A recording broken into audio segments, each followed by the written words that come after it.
Tariffs on, tariffs off, markets up, markets down. Is this economic chaos or just another day in the White House? Let's break down the whiplash-inducing rollercoaster that's shaking up global markets and making investors, businesses, and ordinary folks alike sweat bullets. It's been a wild ride on Wall Street lately, and not in a fun, stock-booming kind of way. Just before the opening bell, stock futures looked promising, heading upwards. Why? Because once again, the White House pulled a dramatic U-turn on its tariff policy, particularly those affecting electronics like smartphones and computers. First, it was tariffs on everything. Then suddenly, exemptions appeared over the weekend, quietly slipped in for tech products. Just when markets began to breathe a sigh of relief, boom, a total reversal. Exemptions. Forget about it. Investors, understandably, are confused. Businesses are frozen in place. And consumers? They're bracing for higher prices, with no clear explanation from the people in charge. Mark Zandi, chief economist at Moody's Analytics, summed it up perfectly. It's on again, off again. Which country, which product, over what time period, nobody knows. And that uncertainty is toxic for the economy. The constant flip-flopping, he warns, is more than just annoying, it's potentially recession-inducing. Another few weeks of this instability, and we could be in the red zone. And it's not just the markets reacting, the bond market is flashing warning signs too. Traditionally, in times of global uncertainty, investors rush to buy US bonds. It's the safe haven move. But not this time. Instead of capital flooding into the US, it's either staying away or flowing out. That's causing interest rates to rise, a dangerous sign. As Zandi puts it, we're at risk of losing our AAA reputation in the global financial system. That's not just bad optics. It's a hit to one of the core pillars that supported the American economy for generations. So why the hesitation? What's spooking investors and pushing the president to backtrack? Many point to that sharp spike in bond yields as the trigger. Despite some backpedaling on tariffs, markets remain uneasy. And without stability, businesses won't invest. Consumers won't spend. And if spending stalls, job losses follow.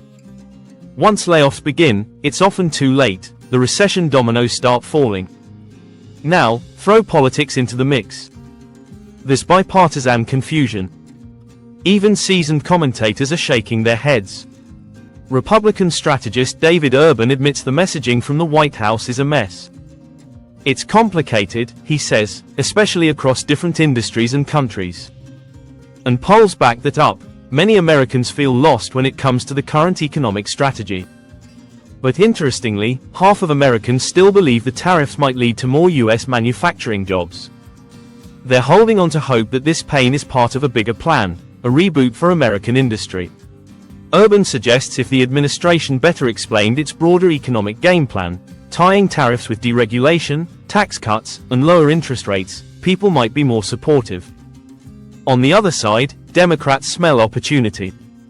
Longtime strategist James Carville argues this is their moment to strike, to make the case that while Republicans fumble the economy, Democrats are the ones who've consistently delivered growth. He says, focus on prices. Talk about what's happening to everyday people, not just markets or billionaires' portfolios. Make the message local and relatable.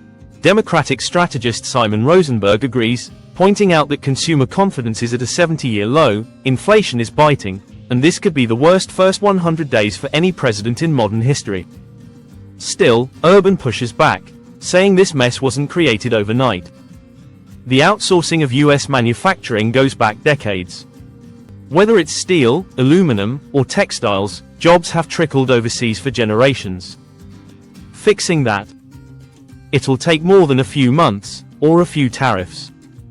So now, the real question is, how long will Americans be willing to wait? Polls suggest people might give it another few months, but patience, like the markets, is fragile.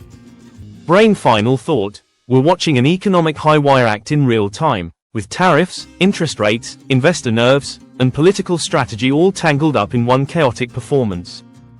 Whether this ends in a soft landing or a crash depends on what happens next, and how long the public is willing to hang on. Stay tuned. This story is far from over. If you found this breakdown helpful, hit that like button and subscribe for more clear, no-nonsense news you can actually understand. 4.